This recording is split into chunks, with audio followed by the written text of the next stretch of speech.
How does meditation work? Excellent question, my knights. Fortunately, after a rigorous certification course, I have just achieved CHIM, uniquely qualifying me to instruct you. Oh, what? You don't believe me? Well, then maybe you care to explain to me how it is that in my latest ascension into the upper limits of reality, I realize that David Tennant is just a Scottish Chow Yun Fat. I rest my case. Today we're exploring... Gotta go fast!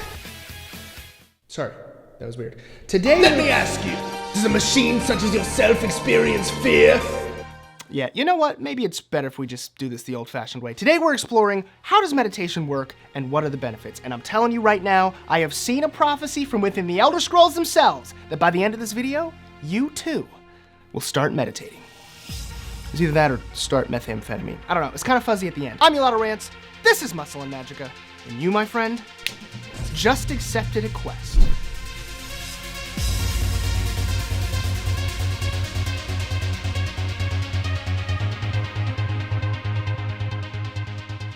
Well met, and welcome back to the Order, where as Guildmaster, it's my responsibility to equip you with the weapons and spells that you'll need to level up your fitness and fight against the forces of bro magic and misinformation. If you're new around here, make sure you subscribe and ring that resounding bell of Muscle and Magicka so that all future quests show up directly in your quest log. Chances are you probably think of meditation as some kind of new agey, mystical, woo-woo nonsense. And I don't blame you, because traditionally that's how it's been presented, with the cross-legged and the torches and the floating and the... What? I need an intro! But the truth is there are concrete, measurable benefits that come from meditation, such as increased wakefulness and physical activity, decreased appetite, and a variety of cardiovascular problems including rapid heart rate, increased blood pressure, as well as hyperthermia and convulsions if not treated immediately. You know what? I'm looking at meth again. Stress reduction is the name of the game. And if you don't understand how stress is wreaking havoc on your gains, then I suggest you watch the video linked above. So how exactly does meditation lower stress? Actually, the whole concept of meditation shares a lot of crossover with the concept of CHIM from Elder Scrolls, which is frankly really convenient for my allegorical purposes. In Sermon 21 of the Vehk's 36 lessons, Vehk paints an elaborate metaphor comparing the mortal plane to a wheel,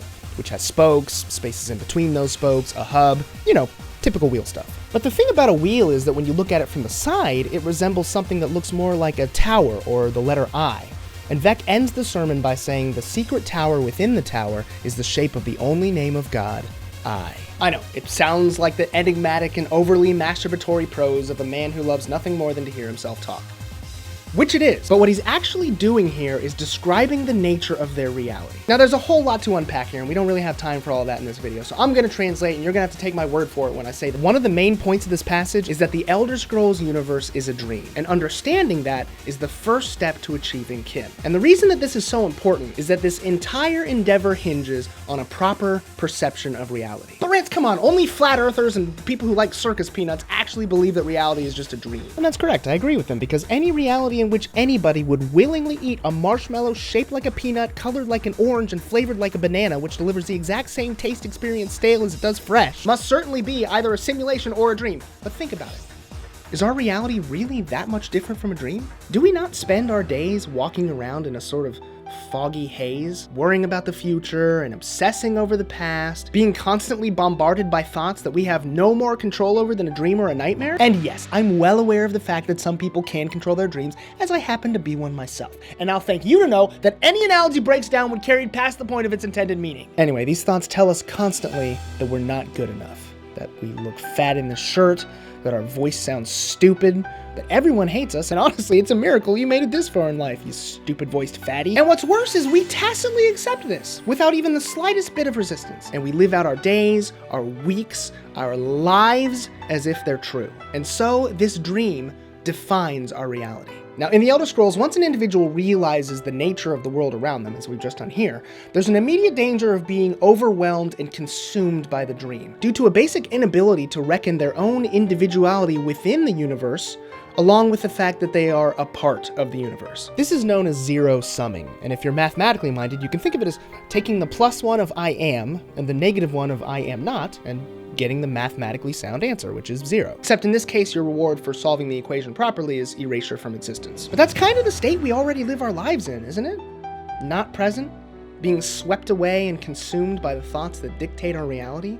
I mean, from the moment we wake up in the morning to the moment our head hits the pillow at night, we are dragged along by a chain of never-ending distractions. And just in case we don't have enough of them in our head, we got a fancy little device designed to create more of them! So the task of the meditation and CHIM aspirant alike is to distinguish themselves from the dream, even though they're a part of it, and assert their own existence. To go back to our equation, it's like taking the positive one and the negative one, but this time getting an answer of 1. Yeah, it turns out the worse you are at math, the better you are, Kim. And this is where we see the primary mechanism through which meditation works, which is teaching you to disassociate yourself from your thoughts. Doesn't mean you stop having negative thoughts, it means you stop identifying with them. You stop ascribing moral value to them and emotionally attaching yourself to them. You learn to just let them come and go. And when you do that, you realize that actually, they have no power over you. You're the one who has complete control over how you respond to them. And the sooner you stop buying into the fear-mongering that all of our internal critics peddle, the sooner you can stop being a passive listener and start being the active speaker of your own reality.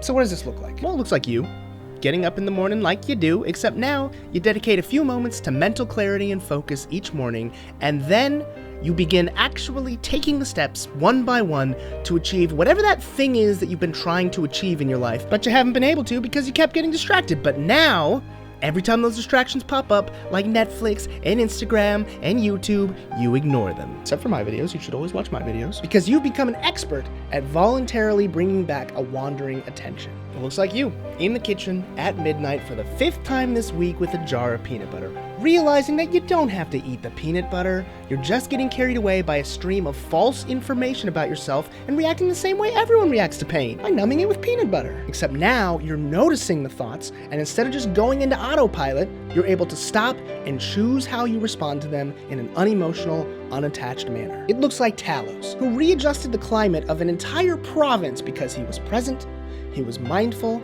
and he sure as hell wasn't listening to any negative thoughts about how everybody hated his new medium. Now, if you're looking for a guided meditation video, I can't help you there. Look, I tried, okay? But, well, things got a little off course. And if you should notice any wandering thoughts, just gently bring the attention back to the breath. This kind of reminds me of the Andross battle at the end of Starfox64. You know that I control the galaxy. It would be foolish to come against me. Fortunately, the Golden One has an excellent quick start video on his channel, which incidentally does not culminate in him taking over the Lilat system, and which I have linked in the video description below. And if you really want to jump in, I suggest you check out an app called Headspace. Now, there's a lot of different meditation apps out there. You can find whichever one works best for you. I just happen to like Headspace the most because I think they have the best voices. I think the variety of themes they offer is phenomenal. Just between you and me, now I'm not affiliated with them or anything, but once they stop rejecting my emails, I'm proud to announce that I'm really hoping that I think there's a chance that you are going to be able to get the full Andross meditation experience only on Headspace, once they accept it.